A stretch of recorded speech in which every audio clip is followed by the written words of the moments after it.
sehingga saya kok tidak familiar dengan wajahnya juga tidak begitu teman-teman itu familiar dengan saya. Oke, perkenalkan, nama saya Sisilia Mardian Yoel atau biasanya dipanggil Bu Sisil. Saat ini saya menjabat sebagai Kepala Program Studi Ilmu Hukum di Uniska Kediri. Sebagai dosen, saya mengajar mata kuliah yang utama itu biasanya karena memang sesuai dengan pendidikan saya. S1 saya di Hukum Pidana, kemudian S2 saya di Hukum Nasional. Sedangkan pengalaman saya sendiri di profesional, saya bekerja di sebuah PMA perusahaan penanaman modal asing ya sebelum mengajar itu selama 5 tahun, sehingga di Uniska itu juga saya diberi kepercayaan untuk mengajar hukum ketenagakerjaan, hukum perburuhan dan ketenagakerjaan. Selain itu karena sebagai peneliti saya juga termasuk aktif sejak tahun 2017 saya masuk ke Uniska, kemudian saya juga mengajar mata kuliah metode penelitian dan penulisan karya ilmiah hukum. Nah, ini teman-teman, karena untuk mengikuti PKPA ini kan secara otomatis teman-teman harus S1 semua, S1-nya hukum semua ya, atau paling tidak hukum Islam. Tapi saya yakin bahwa teman-teman itu sudah pernah mendapatkan materi tentang metode penelitian hukum. Karena apa? Karena legal opinion ini sangat erat sekali kaitannya dengan penelitian hukum. Karena legal opinion adalah hasil dari sebuah penelitian hukum. Itu yang harus teman-teman pegang terlebih dahulu. Secara profesional sendiri, LO yang saya buat sejak tahun 2017 saya bergabung. Kemudian 2018 sampai saat ini saya mendapatkan kepercayaan sebagai legal advisornya dari PT Perum Jasa Tirta 1 ya, bersama Bu Emi dan Pak Saipol. Nah, kebetulan biasanya kalau legal opinion itu saya yang membuat. Selain dari Jasa Tirta sendiri, ada beberapa lagi legal opinion yang memang sudah saya buat, dan kemudian beberapa diantaranya saya terbitkan sebagai jurnal, sebagai hasil penelitian dan kemudian publish di jurnal yang baik terindeks Sinta saja ataupun sudah beberapa yang terindeks Sinta 2. Nah, kalau teman-teman lihat dari soal ujian PKPA ya, saya kira teman-teman sudah bisa mulai browsing nanti ujian UPA atau ujian profesi advokat itu seperti apa sih. Nah, materi legal reasoning dan legal opinion ini saudara tidak akan dapat. Nggak akan keluar kok di UPA. Tapi sebagai profesional, sebagai seorang advokat, teman-teman tetap diminta untuk menguasai bagaimana cara membuat legal opinion ataupun bagaimana caranya menemukan argumen yang tepat ketika kemudian kita bersidang di peradilan. Nah, ini sangat kemudian penting sekali karena apa dasarnya di situ.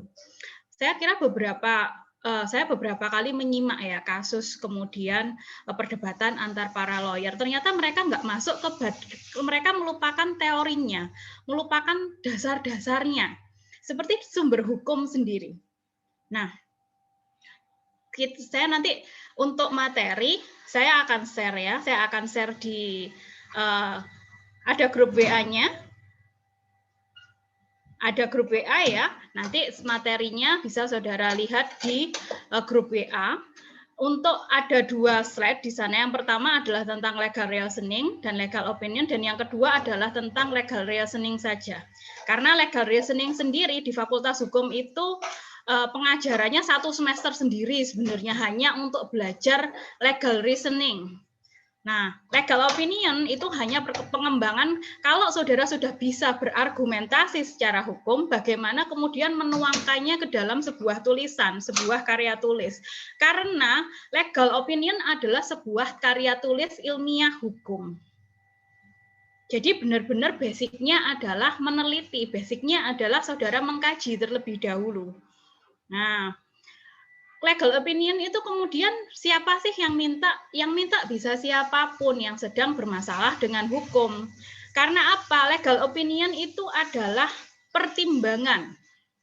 Legal opinion itu adalah pertimbangan hukum, pendapat hukum untuk seorang klien itu melangkah untuk mengambil sebuah keputusan ke depannya. Apakah dia akan menyelesaikan sengketanya, menyelesaikan permasalahannya secara litigasi atau non-litigasi. Nah, dasarnya kita memberikan pendapat itu sebagai seorang profesional itu ya ada di legal opinion itu.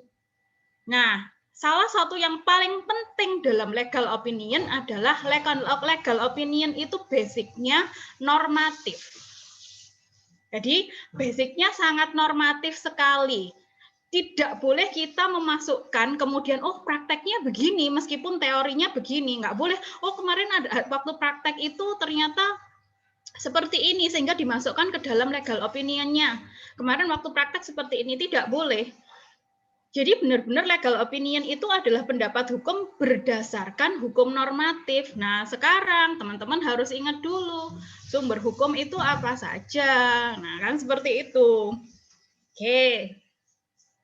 Pertama ya, saya pingin dulu teman-teman untuk ingat sumber hukum itu apa aja sih? Oke, saya sebutkan. Sumber hukum itu pasti ada hukum formil, hukum material.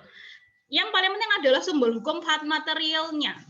Oke, dari mana sih kita kalau kemudian berhadapan dengan masalah hukum? Dari mana seorang hakim, seorang jaksa, seorang pengacara jika kemudian dihadapan kasus kepadanya, dia mencari dasar hukumnya. Apa yang menjadi sumber hukum yang utama? Yang pertama, monggo teman-teman, silahkan menyalakan mikrofonnya. Sumber hukum itu apa saja? Formil, material. Sekarang saya tanya sumber hukum material. Monggo, barangkali teman-teman berpendapat.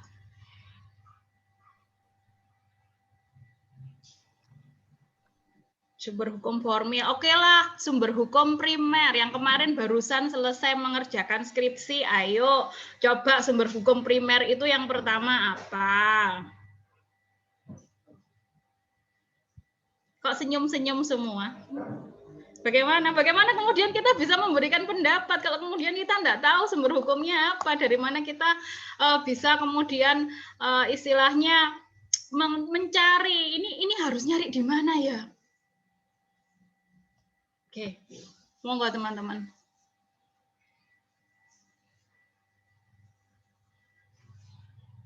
Sumber hukum material pertama adalah undang-undang ya.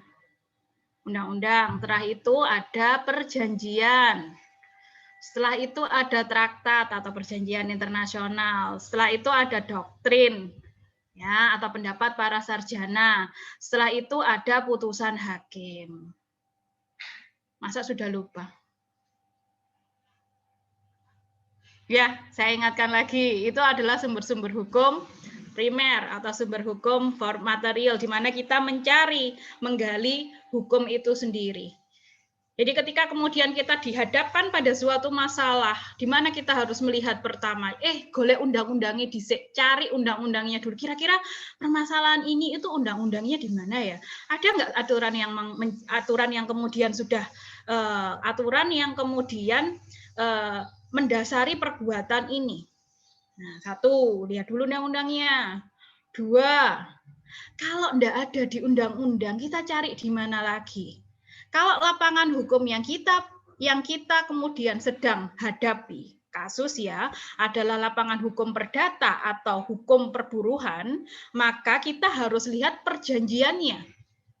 Ingat, kontrak atau perjanjian adalah hukum primer bagi para pihak.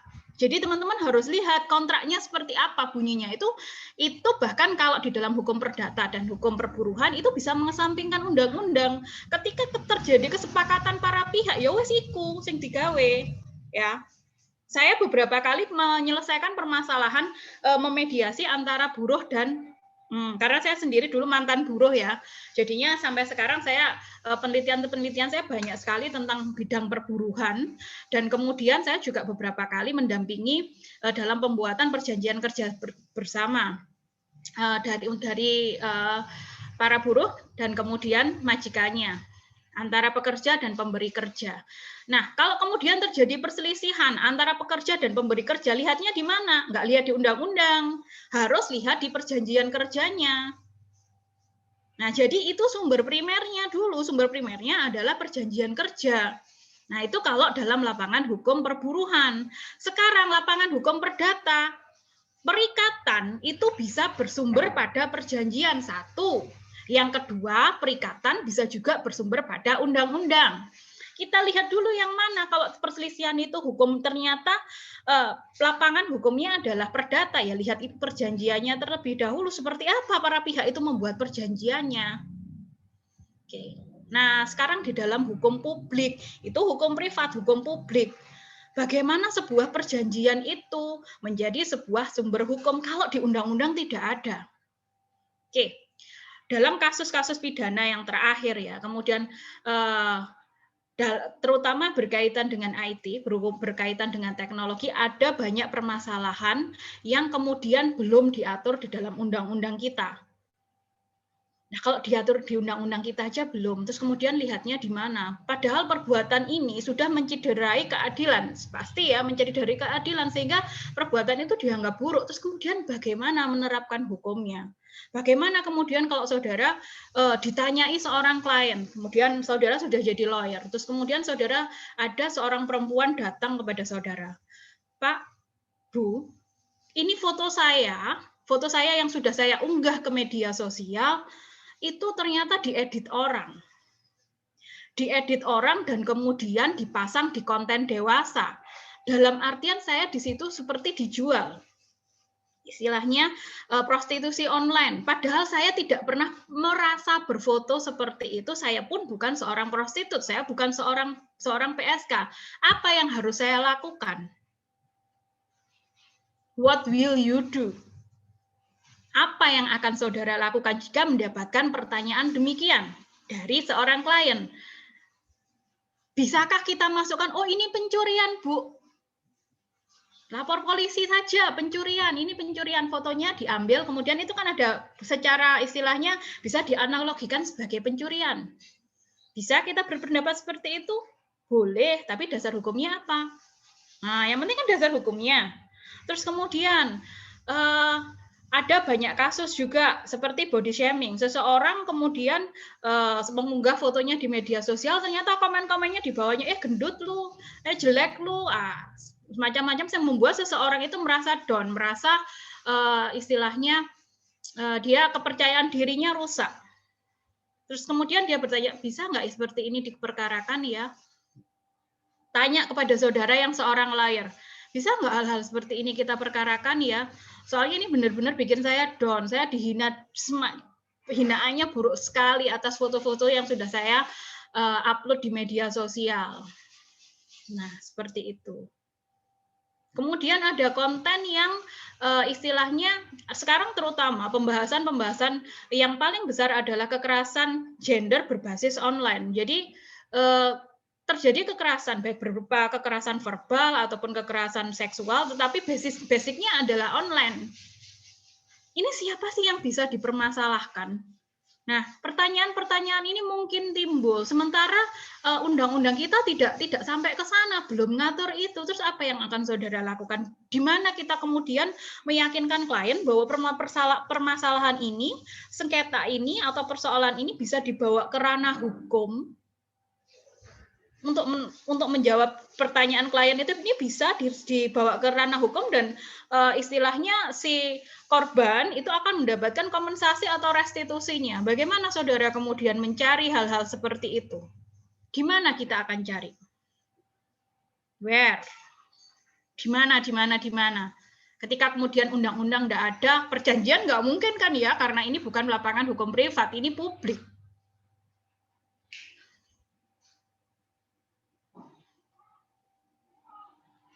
Traktat, perjanjian internasional, baik yang berupa konvensi, berupa chapter.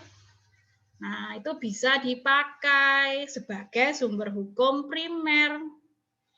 Oke, tapi kita lihat dulu traktatnya atau perjanjian internasionalnya. Sudah diratifikasi belum sama Indonesia? Kalau sudah diratifikasi, sudah dibuat belum undang-undang pelaksananya? Karena ingat, di Indonesia itu istilahnya untuk sebuah hukum internasional berlaku positif sebagai hukum positif itu bentuknya harus dua. Kalau enggak undang-undang, kepres. So, perjanjian internasional itu setara dengan undang-undang atau setara dengan kepres. Itu bisa dipakai sebagai sumber hukum kalau saudara mau bikin legal opinion. Oke, itu ya. Third, yang ketiga. Yang itu tadi yang ketiga, traktat yang keempat ya, fourth. Yang keempat adalah saya selalu antara mendahulukan pendapat para ahli atau mendahulukan putusan pengadilan dulu. Enaknya yang mana? Kalau saudara dihadapkan pada suatu persoalan, mana yang kita pakai dulu sebagai dasar hukum? Putusan pengadilan atau pendapat para ahli, pendapat para sarjana? Oke, barangkali ada yang mau speak up, ada yang mau ngomong. Karena sebagai seorang lawyer, nanti saudara bukan hanya diminta kemampuan secara teoritis, tapi juga kemampuan untuk speaking ya, kemampuan untuk ngomong di muka publik terutama. Monggo. Kalau saudara disuruh milih, ini persoalannya itu sudah ada jawabannya. Jawabannya ada di putusan pengadilannya si kasus A, atau kemudian ini loh ada seorang ahli hukum yang berpendapat seperti ini. Kira-kira mana yang dipakai duluan? Yang mau saudara dulukan? Putusan hakim, Bu. Putusan hakim. Why? Kenapa harus pakai putusan hakim dahulu? Kalau saya secara pribadi saya menganggap bahwa putusan hakim lebih penting karena di sana putusan hakim sudah melalui proses peradilan. Jadi secara langsung, secara prosesnya itu sudah disepakati. Selain itu juga ada kesepakatan bersama. Selain itu juga ada, ya bisa dikatakan secara hukum memiliki kekuatan yang lebih kuat daripada doktrin seorang. Why kita harus melihat putusan hakim terlebih dahulu? Karena putusan hakim sudah memiliki kekuatan hukum tetap. Ya. Inkrah, apalagi tapi ingat putusan hakim yang sudah yang bisa kita pakai sebagai dasar hukum adalah putusan hakim harus yang inkrah dulu. Terus kemudian benar sekali apa yang dikatakan Pak Tri Santosa tadi, Gujab Pak, bahwa putusan hakim itu kan sudah melalui persidangan, sudah melalui pengujian. Diuji kan, ada alat bukti yang diuji, ada saksi-saksi yang ditanya, sampai kemudian mengambil para hakim, majelis hakim itu mengambil suatu keputusan. Nah, sementara doktrin atau pendapat sarjana belum. Pendapat sarjana itu berdasarkan penelitian. Dalam hal penelitian,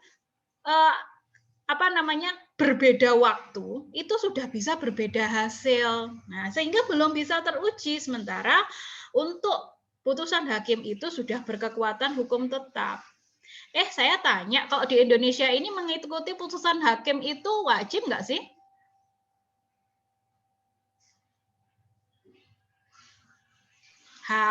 Bagaimana? Tidak wajib. Tidak wajib, karena kita tidak memiliki asas the binding of precedents, bahwa putusan hakim terdahulu tidak harus diikuti oleh hakim-hakim berikutnya. Karena apa? Hakim kalau di Indonesia memutus berdasar apa? Berdasar undang-undang dulu kan. Kalau kemudian sumber hukum dicari sudah tidak ada, baru pakai putusan hakim. Jadi nggak ada kewajiban.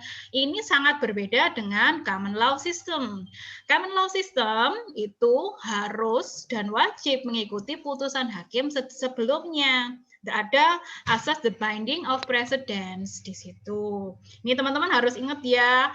Oh ya, kalau di Indonesia itu civil law system itu dasarnya undang-undang. Kita baru bisa pakai putusan hakim kalau undang-undangnya nggak ada. Kalau perjanjian internasional nggak ada. Kalau perjanjian atau kontrak tidak ada. Baru kita pakai putusan hakim. Wes, kalau mentok bahkan ini perkara atau kasus yang belum pernah disidang sama sekali, baru pakai pendapat para ahli, pendapat sarjana. Tentu saja pendapat para ahli atau doktrin di sini nggak sembarangan yang dipakai, tetapi tentu saja yang merupakan hasil dari penelitian atau kajian yang sudah mendalam. Kalau di Indonesia pendapat ahli yang sering dipakai itu biasanya pendapatnya Siddhartha, Prof. Siddhartha. Kalau saya sebagai pengajar hukum internasional dulu pasti pendapatnya Prof. Burmauna tentang terutama yang berkaitan dengan apa namanya diplomatik dan konsuler ya, hukum-hukum konsuler itu kalau di Indonesia mesti mengacunya ke Prof. Burmauna atau Prof. Mohtar Kusuma Atmaja. Kalau mereka yang berada di lapangan hukum administrasi biasanya pakai pendapatnya Philippus M. Hajon dari UNER. Kalau yang dari hukum pidana bisa Bardana Rawawi Arif yang dari Undip atau J.E. Sahatapi yang dari UNER juga. Jadi benar-benar orang-orang yang sudah memiliki kapasitas hukum tersebut. Kalau tata negara kan yang biasanya warawiri itu kan Refli Harun sama Prof. Mahfud MD ya. Nah, ini seperti itu. Pendapat-pendapat hukum mereka boleh untuk kita jadikan dasar hukum dalam membuat legal opinion atau legal reasoning. Oke. So, jadi begini. Seseorang atau seorang yang sedang kemudian bermasalah dengan hukum, berkonflik dengan hukum, datang kepada lawyer itu tidak selalu dia minta didampingi untuk menyelesaikan perkaranya secara litigasi atau non litigasi. Bisa jadi dia hanya meminta pendapat hukum seperti ini.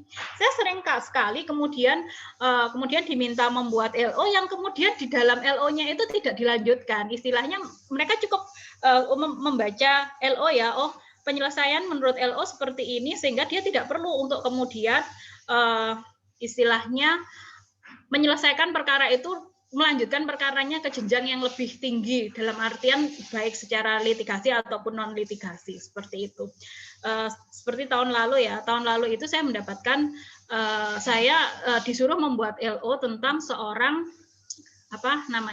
seorang karyawan yang kemudian dia melakukan tindak pidana tetapi tidak berhubungan dengan jabatannya. Dia nggak berhubungan dengan jabatannya, tapi dia melakukan tindak pidana di luar ya. Terus kemudian ini perusahaannya bilang, ini gimana ya, kita PHK atau tidak? Kalau secara hukum PHK-nya seorang karyawan yang kemudian melakukan tindak pidana itu harus dilakukan kapan? Nah, itu dimintakan pendapat hukum kepada saya. Kemudian saya dasar hukum apa yang kemudian saya pakai? Saya pakai Undang-Undang Ketenagakerjaan saat itu nomor 13 tahun 2003. Cuma itu belum ada Undang-Undang Cipta Kerja bahwa aturannya sebelum seseorang itu mendapatkan putusan hakim, sebelum adanya putusan hakim yang berkekuatan hukum tetap atau inkrah, seorang pekerja ini tidak boleh di PHK. Nah, sampai inkrah itu berapa tahun? Terus ini gajinya di mana? Gimana, Bu? Kan pada saat dia mulai ditahan sama polisi ya, sampai kemudian dia sampai inkrah itu sampai 9 bulan sendiri loh, Bu. Terus 9 bulan ini gimana gajinya? Apakah terus kita bayar? Kita rugi dong, Bu. Soalnya dia sendiri kan nggak masuk kerjanya. Loh iya, tetapi kan ada seseorang karyawan di PHK itu kan punya hak-hak tertentu. Nah, kemudian ada hitungan upahnya, bagaimana dia bulan pertama ketika dia nggak masuk, bulan kedua gimana, sampai berapa. Ternyata turunnya itu 25%, jadi bulan pertama dia ditangkap, dia ditahan, masih dapat gaji 100%. 6 bulan berikutnya turun 25%.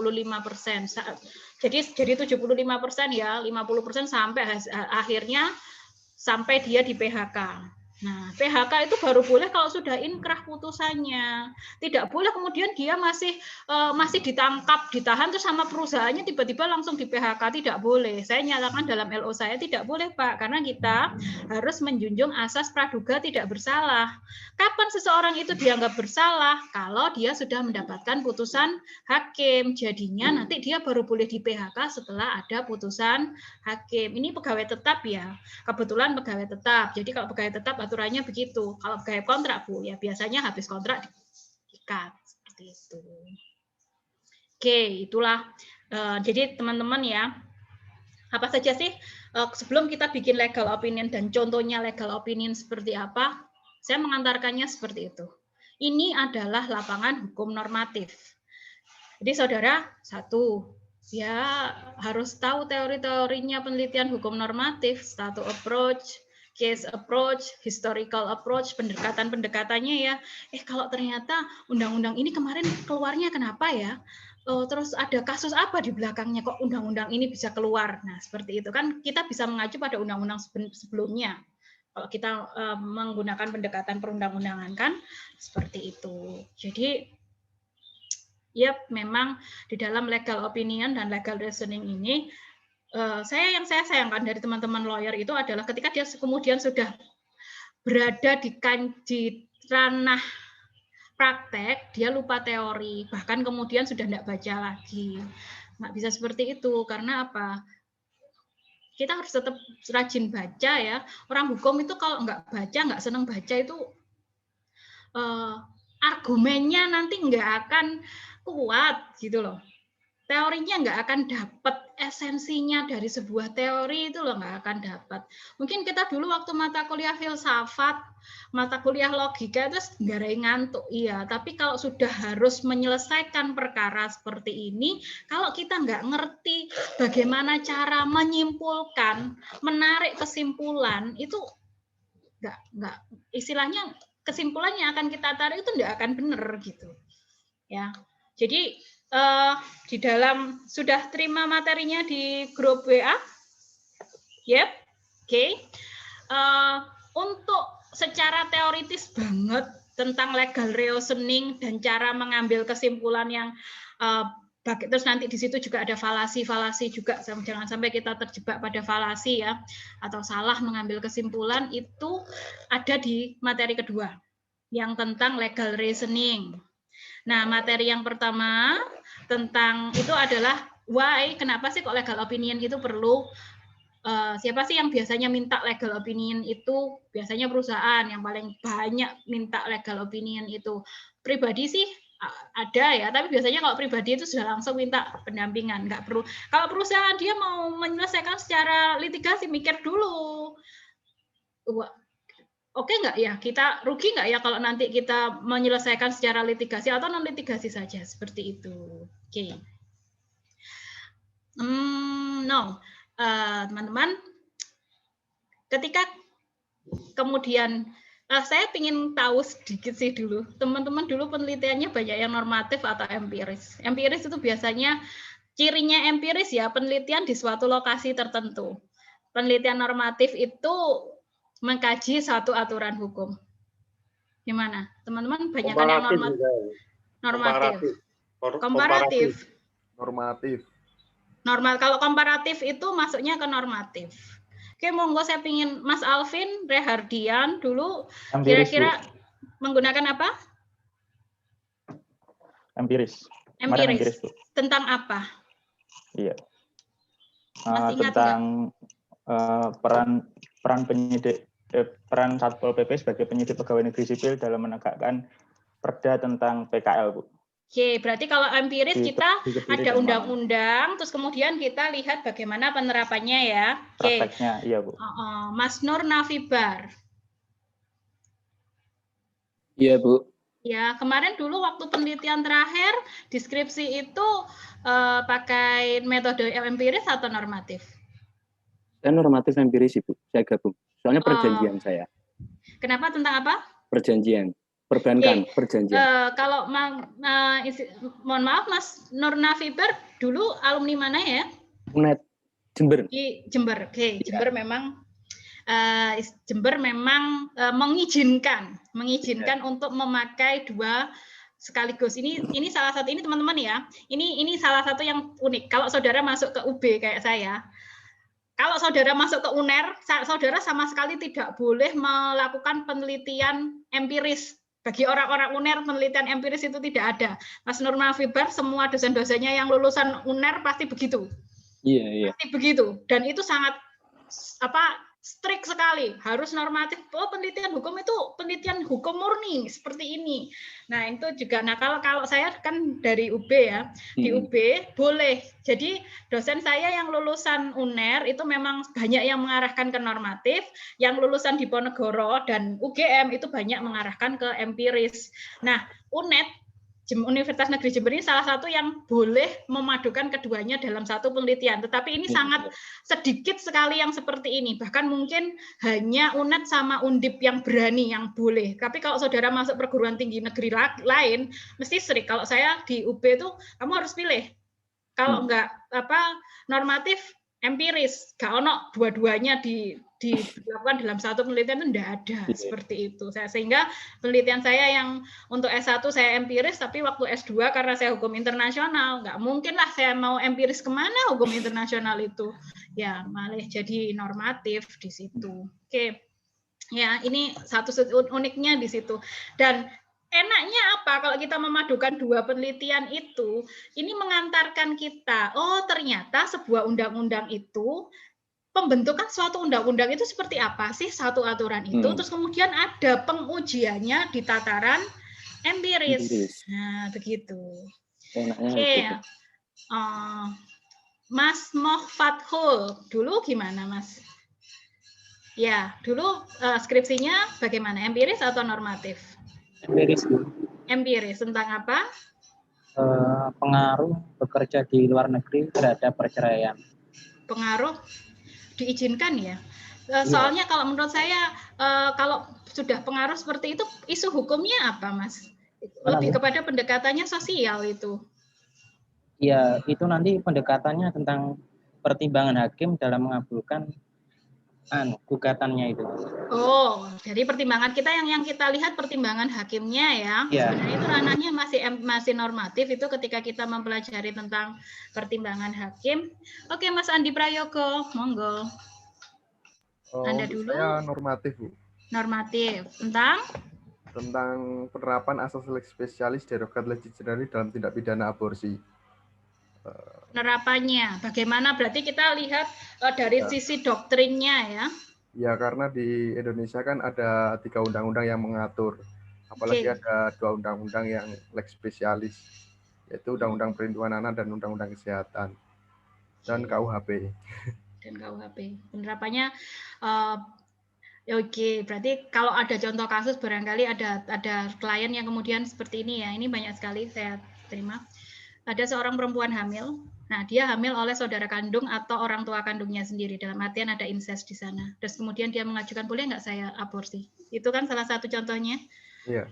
Kan kebolehan untuk melakukan aborsi. Nah, di mana kita harus menguji dan mengkajinya? Mas Andi Prayogo tadi melihat dari kalau Undang-Undang Kesehatan sama Undang-Undang Perlindungan Anak, boleh nggak aborsi, Mas? Kalau dari sisi Undang-Undang Kesehatan, kalau dari kasus ibu nggak boleh. Masa nggak boleh? Oh, boleh.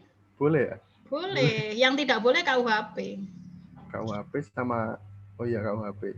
Ya, seperti itu. Begitulah caranya ketika kita harus memberikan legal opinion. Legal opinion itu ranahnya normatif ya, tetapi nggak menutup kemungkinan kita juga lihat empirisnya. Ini pelaksanaannya seperti apa sih undang-undang ini, bisa nggak dipakai? Kalau saya pakai dasar hukum ini, kira-kira nanti bisa terlaksana nggak? Seperti itu contohnya. Oke. Terus bentuknya legal opinion itu seperti apa sih, Bu? Seperti apa sih Bu Sisil? Kalau Bu Sisil dulu itu bikin legal opinion. Nah, legal opinion itu sebenarnya bentuknya ya tidak ada pakem ya, tidak ada istilahnya bentuk yang harus baku gitulah, nggak ada sebenarnya bentuk bakunya dari legal opinion. Tapi setidak-tidaknya legal opinion itu harus mengandung hal-hal di bawah ini. Formulanya bisa pakai IRAC, IRAC atau pakai FIRAC. Jadi kalau IRAC itu saudara nggak perlu fakta hukumnya, tidak perlu, tapi langsung rumusan masalah. Isu itu rumusan masalah. Kemudian regulation itu adalah peraturan atau dasar hukum apa yang dipakai. Ingat, mengurutkan dasar hukum itu harus dari yang paling tinggi sampai yang paling rendah. Jadi kalau kita harus di Indonesia mau pakai dasar hukumnya harus pakai Undang-Undang Nomor 11 tahun 2012 ya, atau tahun Nomor 12 tahun 2011 tentang tata urutan peraturan perundang-undangan itu. Tentang tata urutan peraturan perundang-undangan, bahwa nomor 1 undang-undang, nomor apa kemudian apa-apa sampai terakhir ada perda di situ. Kemudian ada analisis. Analisis adalah pendapat saudara berdasarkan, ingat bukan pendapat pribadi, tapi pendapat berdasarkan hukum. Ya memang pendapat pribadi, tapi kita mendasari pendapat tersebut berdasarkan peraturan berdasarkan hukumnya seperti apa. Kemudian terakhir ada conclusion. Ingat, conclusion itu harus merupakan sebuah tindakan apa yang mau yang akhirnya kita rekomendasikan kepada si A, si B atau pihak manapun yang kemudian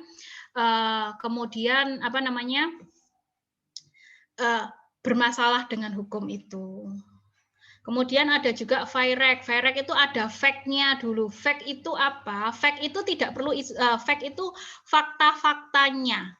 Peristiwa-peristiwa apa saja yang kemudian menimbulkan masalah. Oke. Itu dari legal opinion ya. Nah, sekarang saya perlihatkan contoh legal opinion pertama.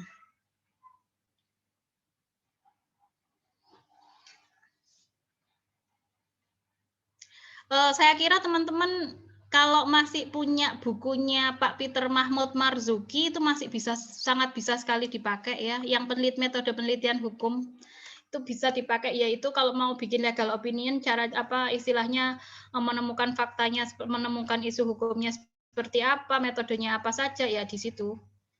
Nah. Oke, saya share lagi. Ini dari Kontras. Ini pendapat hukumnya Kontras. Nah, posisi kasusnya dia ini adalah fact-nya. Jadi dia pakai FIREC ini.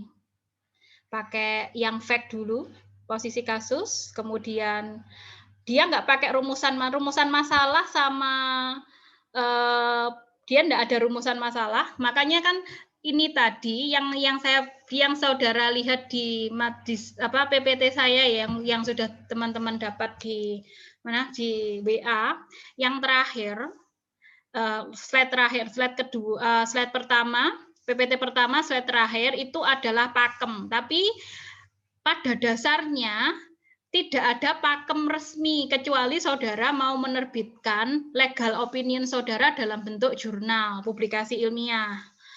Kalau kita hanya sekedar ditanya klien juga nggak akan kemudian memeriksa, oh ini susunannya salah mas, nggak akan seperti itu kok. Makanya ini tapi biasanya memang seperti itu. Yang pertama adalah posisi kasusnya seperti apa, fakta-fakta yang terjadi itu seperti apa. Kemudian ini dasar hukum atau regulation. Nah, regulation ini regulation yang dipakai oleh para pihak yang bersengketa. Karena kadang apalagi Indonesia banyak sekali undang-undang ya. Dalam satu permasalahan pun itu bisa lebih dari satu undang-undang yang ngatur. Kayak aborsi tadi, aborsi itu 3 undang-undang loh yang ngatur, undang-undang perlindungan anak, undang-undang kesehatan, sama KUHP. Kira-kira yang dipakai yang mana? Nah, pandangan dari pihak yang bersengketa A dan B itu bisa berbeda. Ya, ini kan contohnya dari punyanya Kontras Surabaya ini. Dasar hukum yang dipakai oleh pemerintah Kota Surabaya dan dasar hukum yang kemudian dipakai oleh para legal standing yang mengajukan gugatan itu berbeda. Jadi ini dasar hukum yang dilanggar oleh pemerintah Kota Surabaya. Ini maksudnya adalah dasar hukum yang kemudian digunakan untuk menggugat pemerintah Kota Surabaya. Sedangkan dasar hukum pemerintah Kota Surabaya ini adalah dasar hukum yang mendasari pemerintah Kota Surabaya untuk melakukan perbuatan tersebut. Nah, seperti itu. Setelah dasar hukum atau regulation, kemudian ada analisis. Nah, ini yang dia analisisnya ada di sini. Hukum yang dilanggar pemerintah ini masuk ke sebenarnya ini masuk ke analisisnya. Setelah analisis dia ada kesimpulan. Nah, kesimpulan itu apa? Kesimpulan biasanya jadi satu sama rekomendasi ya. Kesimpulannya apa? Apakah ini melanggar hukum atau tidak? Kemudian rekomendasinya apa? Nah, begini. Jadi sebenarnya bentuk legal opinion itu harus strict seperti ini tuh enggak juga. Nah, ini saya contohkan juga legal opinion yang istilahnya ini dari kasus saya sendiri ya. Dari ketika saya mendampingi Jasa Tirta.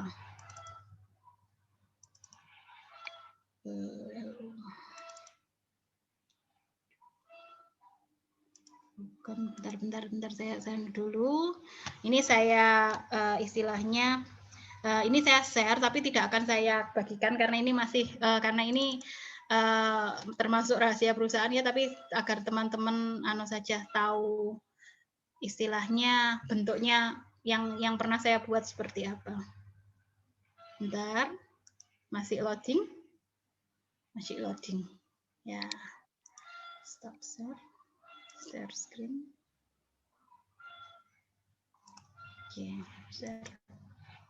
Oke, jadi di dalam kasus ini terjadi sengketa antara Perum Jasa Tirta dengan anak perusahaannya sendiri. Nah, jadi Jasa Tirta itu sebagai sebuah BUMN, dia punya anak perusahaan. Nah, anak perusahaannya ini berbentuk koperasi. Nah, si koperasi ini itu punya unit usaha. Ini sekedar pendahuluannya ya. Bahwa dia itu punya anak usaha yang mengembangkan sebuah SPBU. Nah, ini ternyata terjadi wan prestasi. Jadi KPRI Bakti Adiguna sebagai anak perusahaan dan sebagai pengelola SPBU itu tidak memberikan bagi hasil. Nah, dalam hal bagi hasil di sini saya pakai faktanya itu di pendahuluan ini. Bentuk yang pertama adalah pendahuluan ya. Pendahuluan ini apa? Berisi fakta-fakta sebenarnya. Berisi fakta-fakta yang kemudian terjadi. Terus kemudian ada permasalahan. Permasalahan itu apa? Kita statementkan isunya yang menjadi sengketa di antara keduanya itu apa. Jadi tanggal berapa kasusnya. Nah, ini juga masih fact ya, masih fakta-faktanya. Terus kemudian setelah fakta ada hak, ada kewajiban. Terus kemudian, nah ini masuk ke regulation atau dasar hukum. Jadi bahan hukum yang akan digunakan untuk menjawab. Lah ini ada rumusan isu ya. Ini isunya di sini, I-nya di sini. Berdasarkan fakta di atas, permasalahan yang ingin diketahui oleh PJT 1 adalah bagaimana tinjauan yuridis normatif perjanjian menurut hukum perikatan. Apakah sudah terdapat wan prestasi? Apakah pihak pertama itu bisa membatalkan perjanjian? Itu yang mau diketahui oleh Jasa Tirta dari kasus ini. Dari fakta kita pakai dasar hukum. Terus setelah dasar hukum ada dasar hukum yang berupa ini dokumen ya. Jadi ada dasar hukum berupa undang-undang di sini. Kemudian ada juga berupa dokumen-dokumen yang menjadi yang surat-surat ya. Ini alat bukti surat sebenarnya yang menjadi dasar kasus ini. Kemudian ada analisis dan pendapat hukum. Baru analisis, terakhir baru kesimpulan. Nah, ini karena berhubung yang meminta adalah BUMN, jadinya ya bentuknya baku, memenuhi standar dari legal opinion yang tadi, yang FIREC tadi, mulai dari fakta, isu, regulation atau undang-undang, analisis sampai terakhir conclusion, kesimpulan. Nah, di dalam kesimpulan statementnya harus jelas. Nah, kayak ini kesimpulannya. Karena tidak memenuhi syarat objektif, maka perjanjian dianggap batal demi hukum. Ini kesimpulannya. Dalam pelaksanaannya perjanjian ini bagaimana? Boleh tentang pelaksanaan sebentar. Terdapat unsur-unsur wan prestasinya. Nah, ternyata berdasarkan analisis tadi, ya memang KPRI sebagai anak perusahaan itu malah sudah melakukan wan prestasi. Terakhir, bahwa perjanjian itu dapat ditinjau kembali. Nah, yang paling penting biasanya di dalam conclusion ini adalah saran. Nah, di sini di dalam kami sarankan nih bertiga timnya ya, saya Bu Emi dan Pak Saiful, bahwa untuk menghindari adanya kerugian, maka harus dibuat perjanjian baru. Bahwa dalam waktu yang sudah terlaksana agar disepakati bentuk kerjasama dan dihitung pulang berapa prestasi yang harus dipenuhi pihak kedua dalam perjanjian tersebut. Jadi ini sarannya seperti itu. Jadi sarannya nggak harus kok di dalam legal opinion itu, sarannya nggak harus kita selesaikan berarti kita gugat perdata, nggak harus seperti itu sarannya. Sarannya itu bisa sederhana sekali.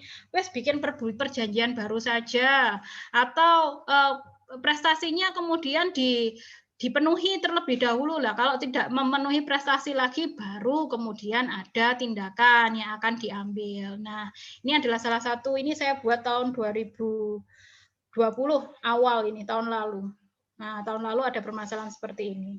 Nah, ini contohnya dari legal opinion.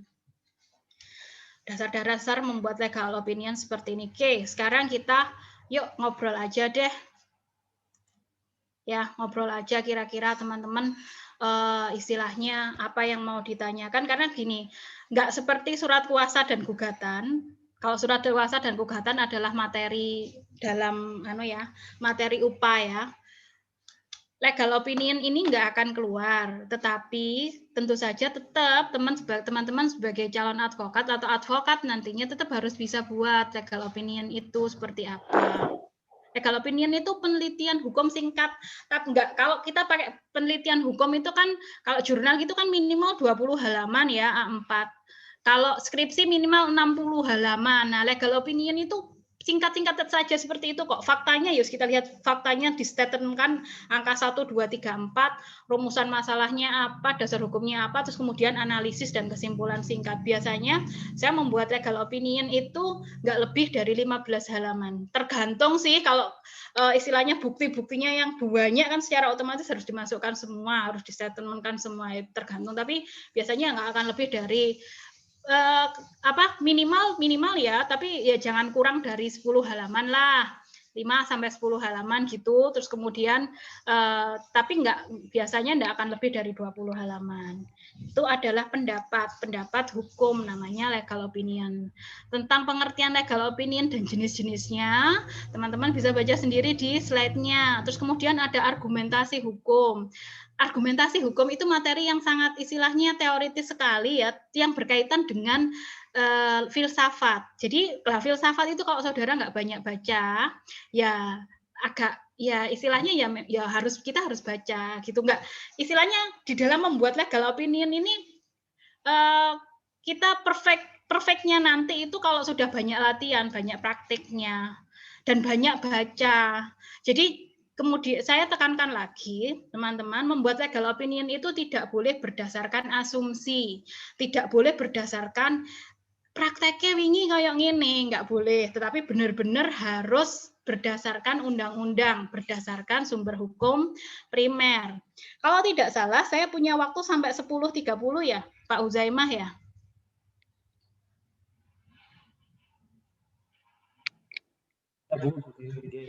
Jam 10.30 saya nanti sampai jam 10.30 atau jam 11 tepat? Jam 10.30 Bu Siti. Setelah itu nanti istirahat. Oke. 10.30 berarti kita punya 30 menit untuk ngobrol. Silahkan teman-teman, barangkali ada permasalahan atau apa kemudian ingin diobrolkan, atau kemudian mau bertanya tentang pengalaman istilahnya membuat legal opinion dan mencari dasar hukumnya itu di mana. Sekarang ada teknologi internet. Bertanya, Bu. Iya, Mas Alvin, monggo. Kalau itu kan tadi kasus perdata atau perjanjian bersifat privat kan kita bisa sarannya seperti simpel-simpel, harus nggak usah masuk litigasi ataupun litigasi, cukup bikin perjanjian baru. Tapi kalau misal ada klien minta atau legal opinion tentang kasus pidana seperti itu, lalu sarannya seperti apa, Bu? Apa atau bagaimana? Oke. Kita sesuaikan dengan lapangan hukum terlebih dahulu ya. Penyelesaian perkara pidana. Penyelesaian perkara pidana itu mungkin nggak diselesaikan di luar pengadilan. Nggak mungkin, Bu. Nah, oke. Berarti kalau sudah bilang, kalau pendapat hukumnya, berarti di sini kita lihat klien sebagai pelaku atau sebagai korban? Sebagai korban, Bu. Nah, sebagai korban berarti pendampingan terhadap korban untuk mendapatkan kompensasi dan restitusinya ya. Nah, sekarang Mas Alvin yang harus dilihat lagi, posisi korban di dalam hukum pidana Indonesia itu seperti apa sih? Satu, dilihat itunya. Posisi korban, mungkin nggak dia mendapatkan ganti rugi, mendapatkan restitusi ataupun kompensasi sebagai korban. Ini pidana. Ini saya lihat tugas saya yang dulu tentang LO. Ini tentang kasus Baik Nuril. Terus kan di sarannya, menurut saya, saran saya dulu itu masih terlalu ribet gitu, Bu. kasus baik nuril tentang UU ITE. Lalu yang benar itu tentang kasus pidana itu seperti apa, Bu? Kalau misalnya kasusnya tentang baik nuril, Bu. Oke. Gini. Kasus baik nuril itu sebagai korban yang kemudian dijadikan tersangka, ya enggak? Iya, Bu. Nah, ini di dalam proses hukum pidana kan kita sebelum kita membuat LO kita harus tahu dulu kompetensinya. Ini hukum apa? Ya, satu yang harus tahu harus tahu dulu ini masuk ranah hukum apa, karena di situ nanti akan menentukan langkah apa yang harus diambil. Kayak tadi ya Mas Alvin ya, kalau hukum pidana itu proses hukum pidana itu seperti apa sih? Hukum pidana itu prosesnya berawal dari dua hal. Bisa jadi dari laporan atau bisa jadi dari aduan. Delik aduan dan delik biasa kan. Terus kemudian ini kan ada seorang klien yang kemudian yang bilang, wah saya dirugikan ini sebenarnya, saya kepingin lapor, ini sudah pelecehan, tetapi kira-kira apa yang kemudian harus dilakukan kalau menyelesaikan secara hukum pidana kan? Oh ya itu kita lihat dulu kasusnya. Kalau pidana pastikan dulu deliknya apa, aduan biasa. Ingat untuk delik biasa berarti sekali kita lapor nggak bisa cabut loh ya. Kalau delik aduan setelah kita mengadu masih bisa dicabut. Nah, Mas Alvin dan juga teman-teman yang lain. Ini baru kajian, tetapi teman-teman juga harus tahu bahwa di dalam hukum pidana dimungkinkan adanya mediasi yang disebut sebagai mediasi penal. Pernah mendengar apa itu mediasi penal? Belum. Mediasi penal? Belum? Sudah? Belum? Oke. Kayak yang belum. Mediasi penal ini diinisiasi dari, kalau tidak salah, Profesor Barda Nawawi Arif yang memikirkan bahwa sebenarnya di dalam kasus-kasus pidana yang sifatnya orang per orang, kayak pencemaran nama baik, gitu-gitu ya, yang modelnya seperti itu harusnya atau kemudian tindak pidana ringan. Harusnya mungkin untuk diselesaikan secara kekeluargaan saja tanpa harus masuk ke proses pemeriksaan pidana. Masalahnya mediasi penal ini masih belum bisa diterima terutama oleh pihak kepolisian dan kejaksaan karena ini masih berupa kajian, walaupun beberapa kasus sudah mulai sih istilahnya diselesaikan dengan cara mediasi penal. Kenapa? Karena di dalam sistem hukum pidana kita tidak ada yang berpihak pada korban. Tidak ada satu aturan pun dalam hukum pidana yang kemudian mengharuskan pihak pelaku atau negara membayar restitusi atau kompensasi pada korban. Ya enggak? Kalau memang ada, tolong saya diberikan istilahnya masukan berupa undang-undangnya atau aturannya atau putusan pengadilan yang kemudian bilang bahwa pelaku harus membayar ganti rugi kepada korban sekian. Saya kira kok belum ada di dalam hukum pidana Indonesia. Sehingga daripada seperti itu, lagi pula nanti apa sih hasil akhir dari perkara pidana? Orang itu kemudian pelakunya pasti kalau enggak kalau pasti dipidana ya, dan dipidana itu kan pasti pidananya berupa hukuman penjara yang kemudian seringkali tidak menghapus luka atau trauma pada si korban. Nah, sekarang ada kemudian yang namanya penyelesaian perkara pidana melalui mediasi penal dengan cara mempertemukan pelaku dan korban untuk kemudian agar si korban ini mendapatkan kompensasi atau restitusi atas luka atau yang dialami, trauma yang dialami, seperti itu. Nah, kalau sudah diselesaikan secara mediasi penal, maka perkara ini tidak perlu diteruskan dalam proses perkara pidana. Nah, tetapi ingat ini masih berupa kajian. Teman-teman bisa googling dengan kata kunci mediasi penal ya. Ini masih berupa kajian dan belum dilaksanakan seluruhnya, meskipun ini masih ini masih berupa pendapat sarjana, belum teruji karena semuanya nanti begini. Ada kelemahan dari mediasi penal, yakni salah satunya adalah begini, jika kemudian pelaku adalah seseorang yang memiliki kedudukan tinggi atau memiliki modal atau memiliki istilahnya orang kaya gitulah, kan dia lebih bisa lepas dari perkara pidana dengan membayar kompensasi dan restitusi kepada korban, kan seperti itu. Nah, kan jadinya nantinya kayaknya kalau orang wonge sugih berarti bisa lepas dari perkara pidana.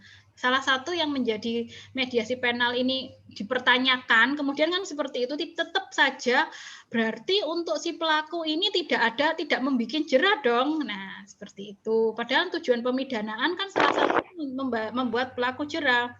Jadi ketika kemudian kita dihadapkan ke dalam istilahnya seorang klien meminta pendampingan dalam istilahnya perkara pidana, maka kita harus benar-benar pastikan bagaimana istilahnya proses perkara pidana itu seperti apa.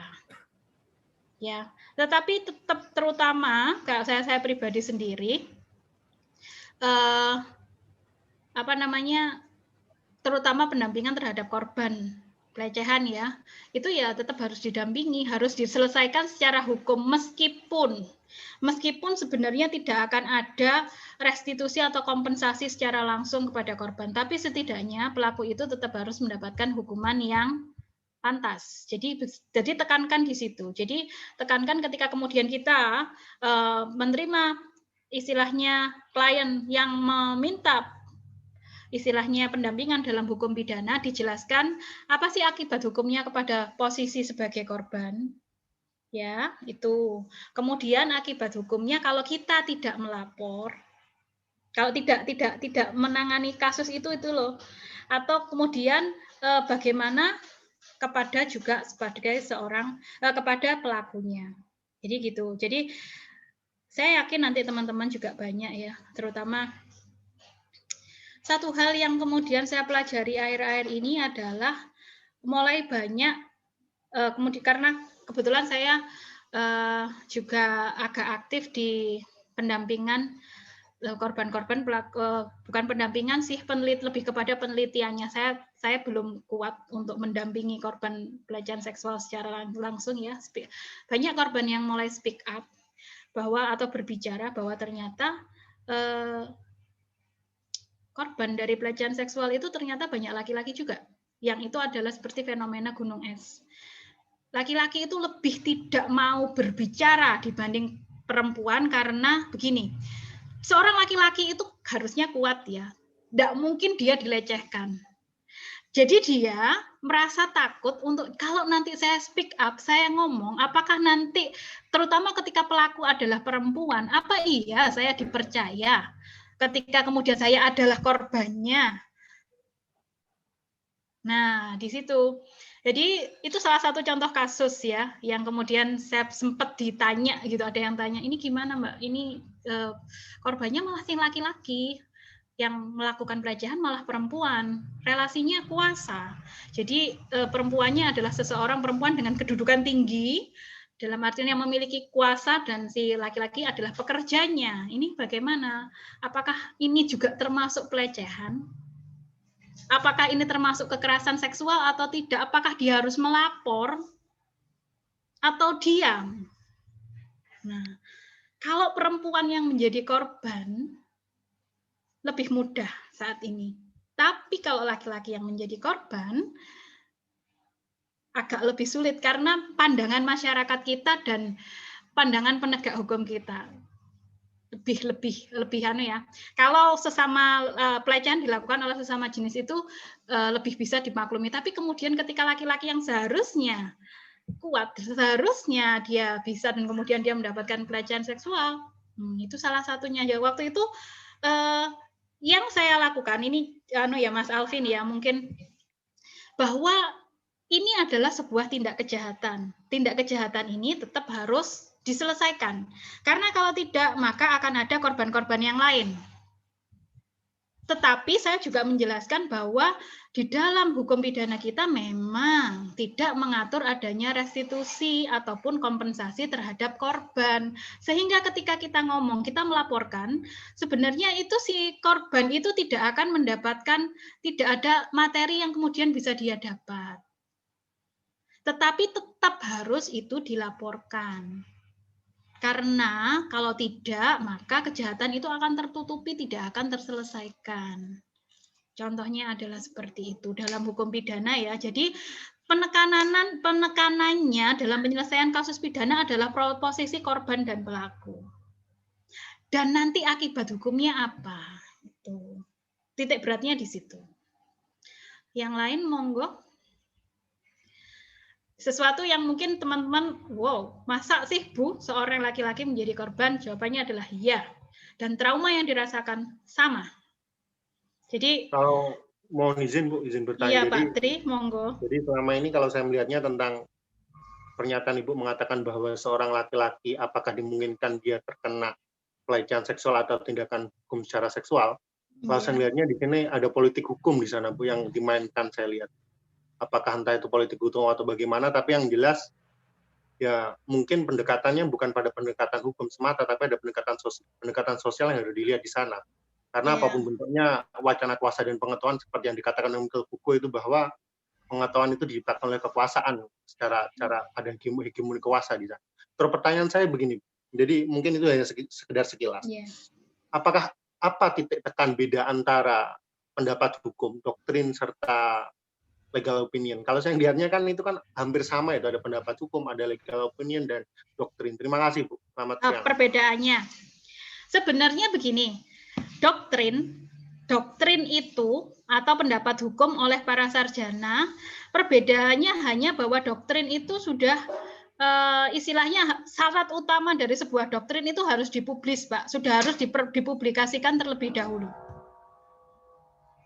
Dipublikasikan dalam bentuk jurnal ilmiah ya, dan kita tahu syarat publikasi jurnal ilmiah itu tidak mudah. Harus satu, doktrin itu yang dipakai kalau kita mau mendasarkan suatu pendapat pada sebuah doktrin, maka doktrin itu atau pendapat hukum itu harus terlebih dahulu sudah pernah dipublis di dalam jurnal ilmiah yang bereputasi. Saya nggak bilang terakreditasi, harus bereputasi. Harus bereputasi. Terus kemudian kalau legal opinion ini, legal opinion itu pun juga sebenarnya bisa kok dipublis, cuma legal opinion ini baru berupa pendapat pribadi kita kepada klien. Bedanya di situ. Bedanya dengan doktrin adalah publikasi kepada masyarakat yang lebih luas. Tapi apakah kemudian kita bisa mempublikasi legal opinion kita? Boleh, dan bahkan saya sarankan harus kalau ternyata legal opinion dari yang buatan dari teman-teman ini ternyata melahirkan hukum baru, melahirkan sesuatu yang baru, ada novelty-nya, istilahnya seperti itu.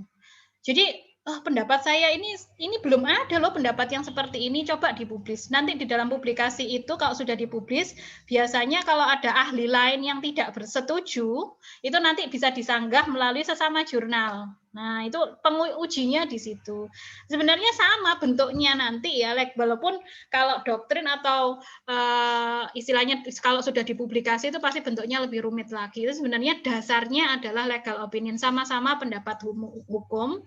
Jadi perbedaannya hanya pada publikasinya. Kalau doktrin sudah dipublikasi secara luas. Kalau legal opinion kita tidak publis, hanya diberikan kepada klien yang membutuhkan saja, dan itu rahasia ya.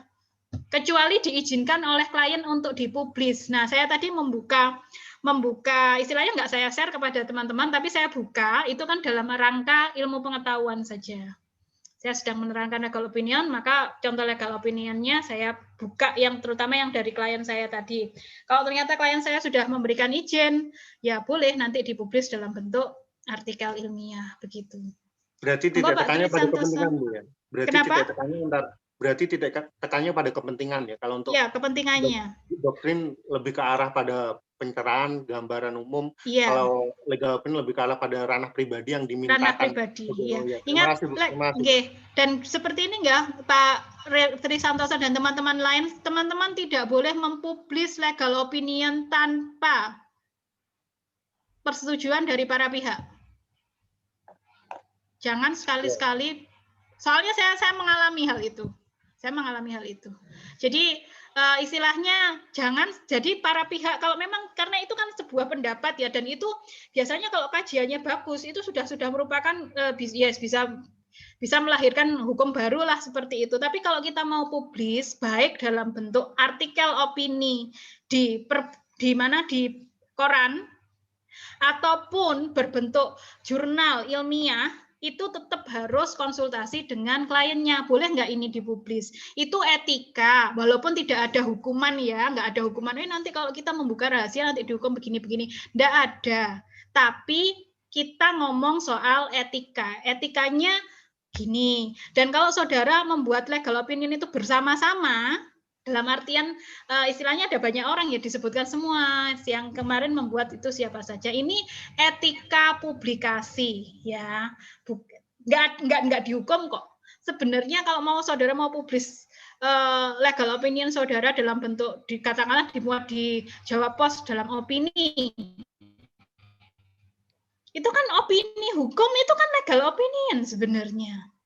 Opini, cari Kompas sama yang bagus itu Jawa Pos, Kompas yang cetak ya, jangan yang online. Nah, itu kan legal opinion sebenarnya. Nah, itu dipublish boleh, tapi itu tadi etikanya karena itu adalah persoalan pribadi seseorang, maka etikanya adalah kita minta izin dulu sama yang para pihak yang berada di dalam legal opinion itu. Ngoten Pak Trisantoso, monggo yang lainnya. Terima kasih Bu, terima kasih. Iya. So, yang lainnya, monggo. Ada 15 menit untuk ngobrol.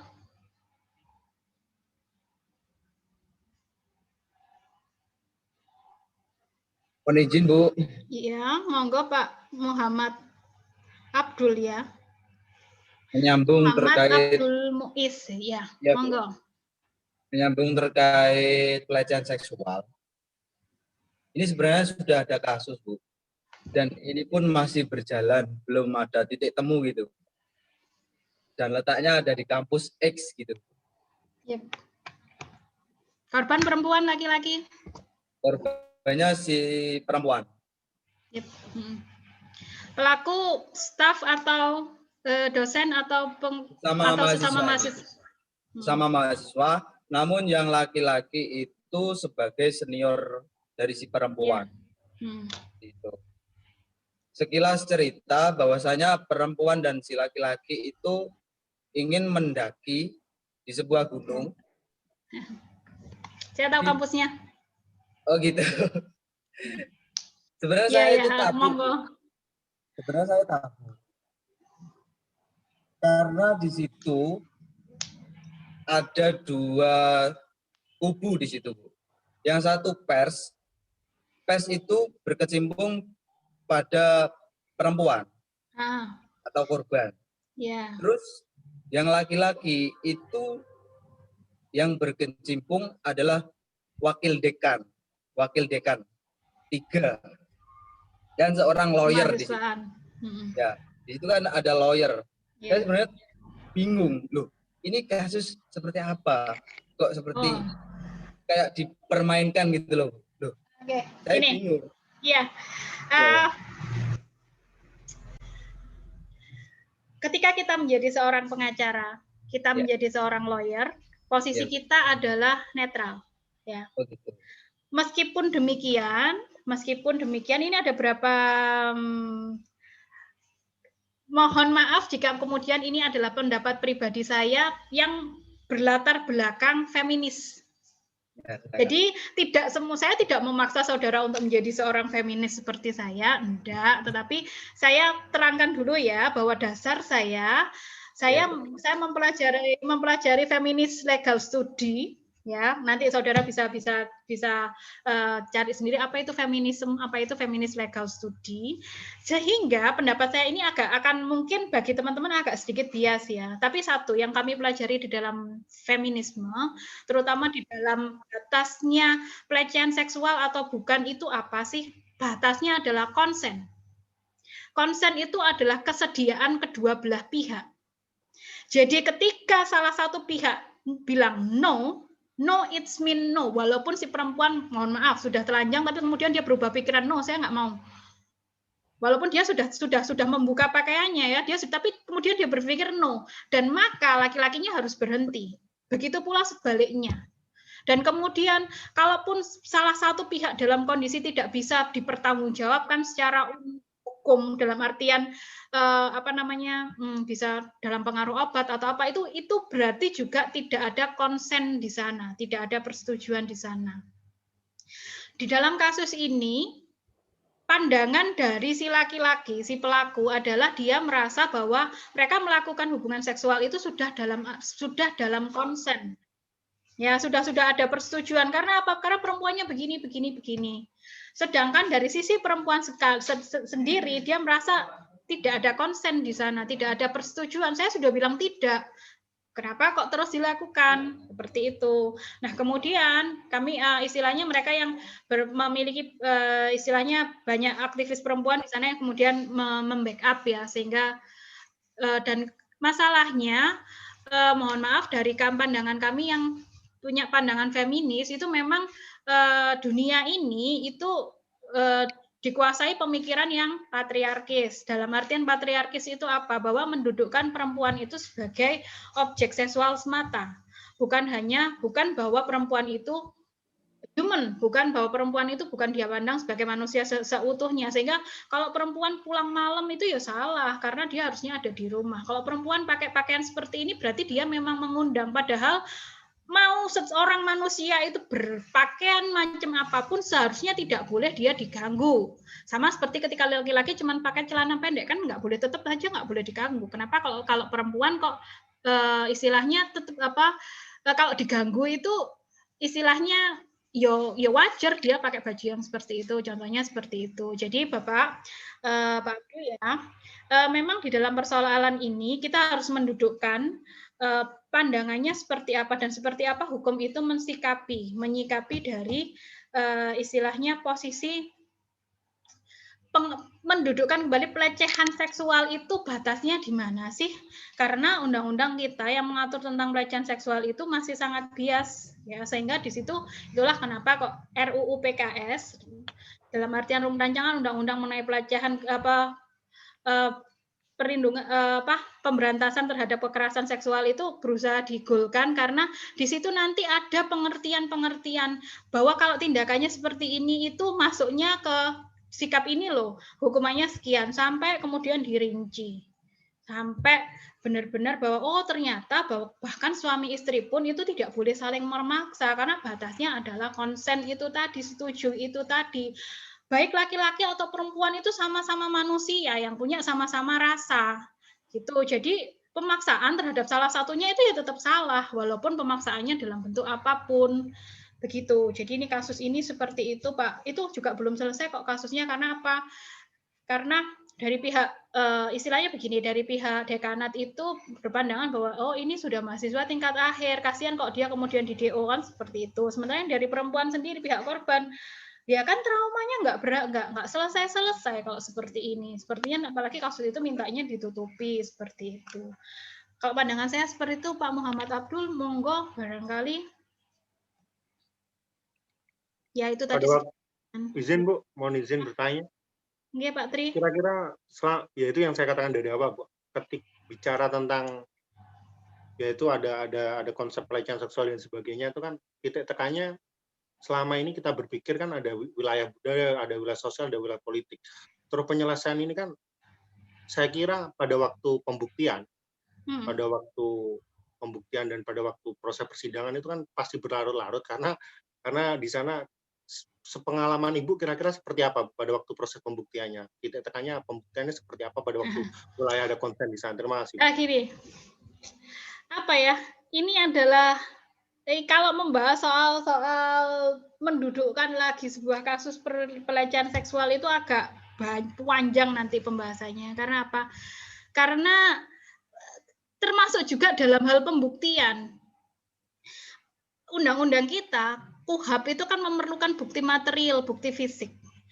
Bahkan kemudian ketika saya pernah istilahnya dalam proses pemeriksaan tersangka, ketika korban kemudian melapor, terus kemudian pertanyaan dari penegak hukum itu adalah waktu itu istilahnya apa ya? Istilahnya lebih kepada kalau tidak ada bukti secara fisik, katakanlah kan kalau perkosaan di dalam KUHP itu kan ada unsur kekerasannya, harus ada bukti kekerasannya, dan kemudian waktu itu yang didampingi oleh teman saya, dia menekankan kalau tidak ada bukti kekerasan berarti itu bukan perkosaan, sehingga yang dicari adalah bukti kekerasan. Padahal yang namanya seorang korban perkosaan itu kan tidak mungkin langsung visum toh. Istilahnya dia habis diperkosa terus kemudian visum, itu kan ya dia harus menyembuhkan terlebih dahulu traumanya kan baru bisa melapor, sehingga bukti kekerasannya itu mungkin sudah tidak ada. Ya contohnya itu ya seperti itu dalam pembuktian yang agak sulit ya. Jadi ketika Pak Trisantoso, mohon maaf, ketika kemudian ini saya bukan pendamping ya, saya hanya orang yang diminta konsultasi oleh pendampingnya. Secara hukum seperti apa ya, memang hukum kita, saya bilang sebagai seorang perempuan dan seorang istilahnya yang sudah sejak tahun 2007 concern di masalah feminisme, itu hukum kita tidak berpihak pada korban pelecehan seksual, di mana korbanlah yang kemudian harus banyak membuktikan dibanding pelaku. Itu. Kalau saya melihat, ya mohon maaf Bu, jadi saya hanya mencoba di sini titik tekan saya berkata demikian, bahwa sebisa mungkin memurnikan tentang kepentingan, memurnikan tentang niat, memurnikan dan sebagainya. Jangan kadang-kadang kala sebagai seorang pengacara, saya lihatnya selama ini kan ada konflik of interest di sana, ada kepentingan di sana yang dimainkan, dan makanya ya mencoba sebelum kita bicara kepentingan, alangkah indahnya kita bicara memurnikan tentang esensi dan substansinya kita berperkara gitu. Karena apapun bentuknya, kadangkala bicara tentang pelecehan seksual yang sempat viral tentang tadi dikatakan oleh kawan tadi bahwa ada tentang baik Nuril, itu kan juga penuh dengan kepentingan.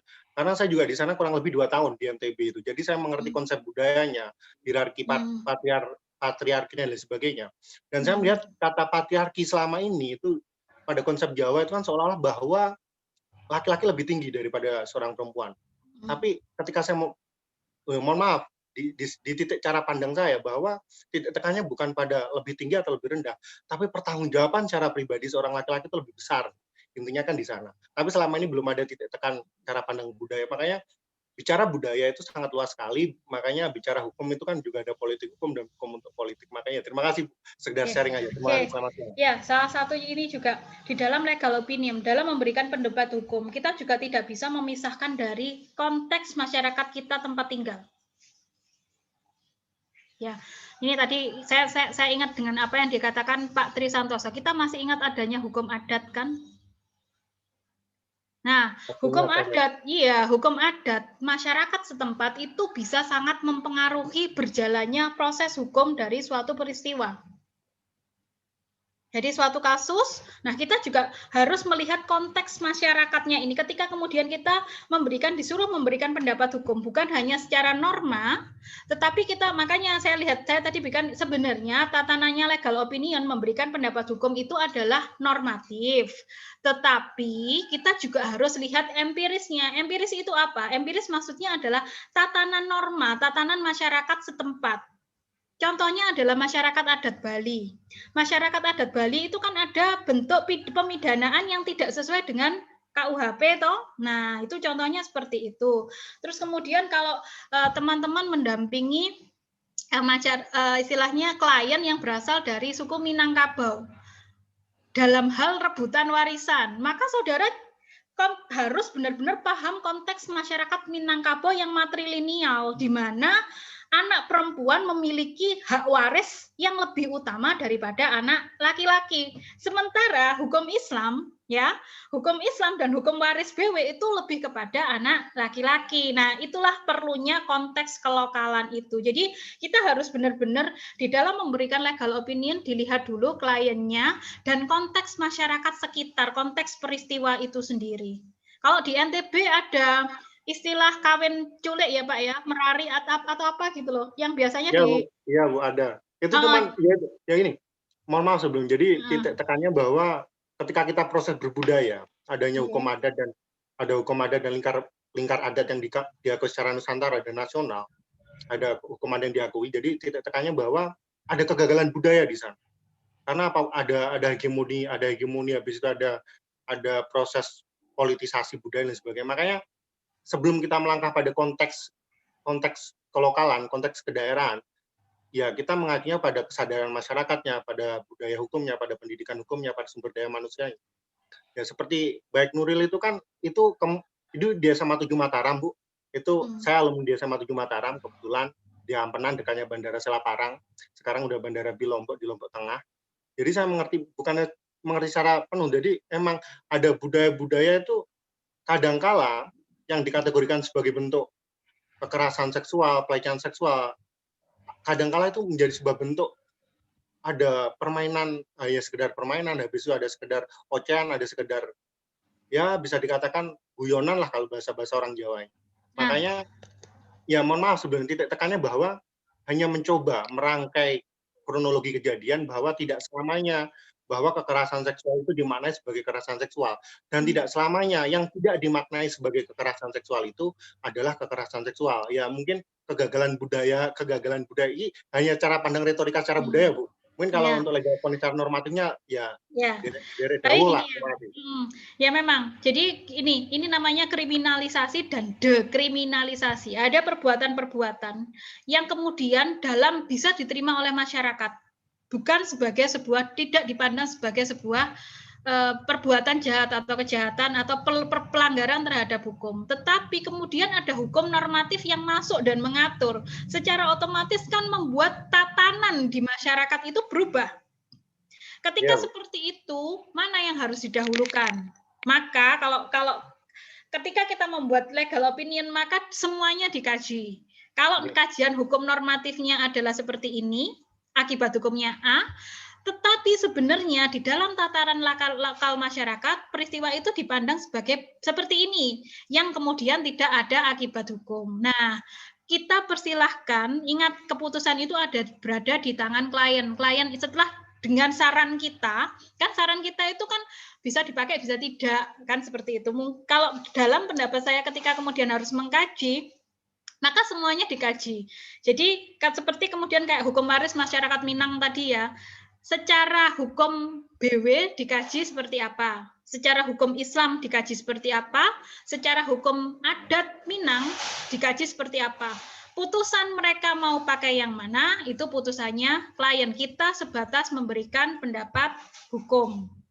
Kalau kita mau menjadikan itu sebagai sebuah doktrin, maka diperluas dan dipertajam, kita membuat sebuah artikel yang berjudul Perbandingan Hukum Waris dalam BW, Hukum Islam, dan Adat Minangkabau. Seperti itu doktrinnya nanti ya. Kalau legal opinion-nya kan diserahkan kepada klien tadi untuk memilih. Nah, seperti itu memang. Nah, disitulah perlunya konteks kelokalan. Karena di dalam pendidikan hukum memang tidak bisa melepaskan diri dari konteks.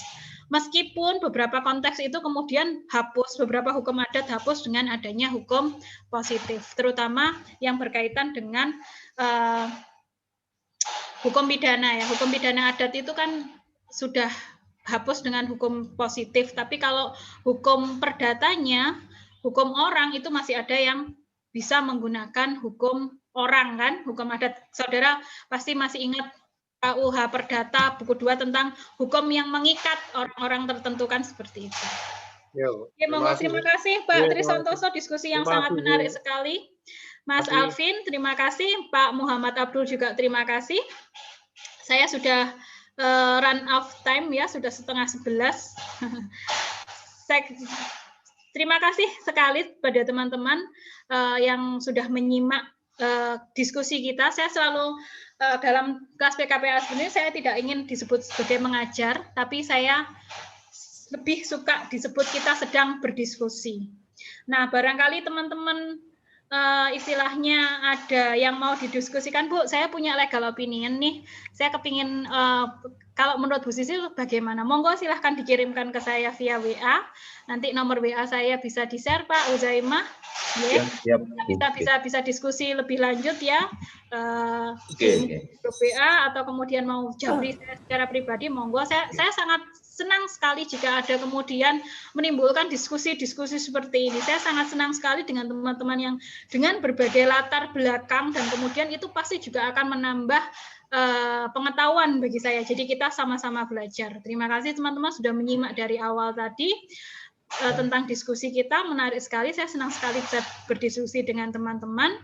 Saya mohon maaf jika ada kata-kata yang salah. Saya juga mohon maaf jika ada pendapat-pendapat saya yang tidak sesuai dengan dan kemudian menyinggung teman-teman ya. Saya mohon maaf sekali. Terima kasih. Assalamualaikum warahmatullahi wabarakatuh. Waalaikumsalam. Atau perlu foto dulu Kak Utema? Perlu Foto, Bu. foto. Oh, Ya, ini saya foto, Bu. 1, 2, 3. 1, 2, 3. Sebelum Bu Sisil keluar dari kelas nih, keluar dari ruang kelas, foto dulu. Ya. 1, 2, 3. Oke, sampun Bu. Oke, terima kasih teman-teman. Selamat siang, selamat mengikuti kelas-kelas PKPA selanjutnya. Assalamualaikum warahmatullahi wabarakatuh. Waalaikumsalam warahmatullahi wabarakatuh. Oke. Terima kasih kami sampaikan apa yang disampaikan oleh Bu Sisil tadi. Semoga bermanfaat untuk kita semuanya. Dan nanti untuk nomornya Bu Sisil akan kami share di grup WA ya. Mungkin jenengan ingin sharing-sharing berkaitan dengan legal opinion ataupun argumentasi hukum. Waktu selanjutnya adalah istirahat, kemudian nanti masuk lagi pukul 10.45. Oke. Selamat beristirahat.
Pak Hussein, mana ini Pak Hussein?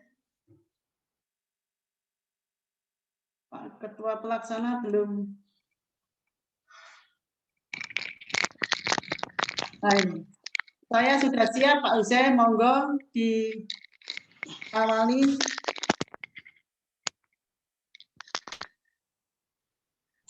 Ya Bu, teman-teman baru istirahat tadi Bu. Oke. Tadi. Apa-apa. Oke, kita mulai pukul 4.50, 10.50 Bu. Oke.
Ya, Assalamualaikum warahmatullahi wabarakatuh, teman-teman sekalian.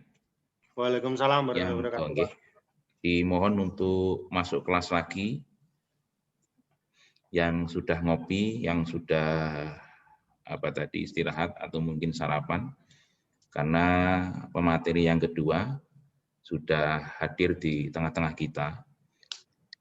Karena materi yang kedua ini sangat penting ya, karena nanti akan keluar ketika pelaksanaan ujian profesi advokat berkaitan dengan bagaimana cara membuat surat kuasa dan surat gugatan.